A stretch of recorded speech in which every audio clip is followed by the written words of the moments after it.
J'explique toujours aux gens qui parlent avec beaucoup d'émotion, indignés d'ailleurs, que la religion en Chine est pourchassée, persécutée. Je leur dis laquelle? Alors ils me disent le christianisme. Je dis mais le christianisme c'est pas une religion chinoise. Le christianisme, le Christ, Jésus-Christ, cet homme si magnifique, si doux, si bon, a été envoyé en Chine dans une caisse d'opium. C'est comme ça qu'il nous est arrivé, avec le fusil d'un côté et l'opium de l'autre. Comment voulez-vous qu'on l'aime? Comment voulez-vous qu'on comprenne le christianisme? La première chose que les missionnaires faisaient quand ils étaient un peu casés, c'était durant les temps de famine et d'inondation, quand les pauvres paysans n'en pouvaient plus, de les convertir en leur donnant un bol de riz. Vous mangez, on vous baptise. Si vous ne voulez pas être baptisé, vous ne mangez pas. C'est ce qu'on appelait les chrétiens du riz. Comment voulez-vous qu'on aime ça? Et puis alors, ils achetaient à tour de bras des villages. L'Église catholique est devenue grand propriétaire terrien.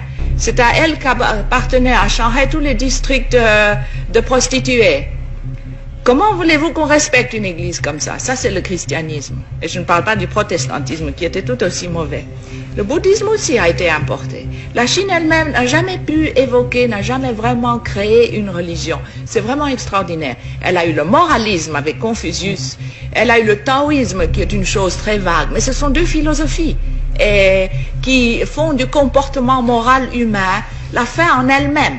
Il n'y a pas un ciel, il n'y a pas un paradis, il n'y a pas au-delà de la vie une vie meilleure. Ça s'arrête avec la mort.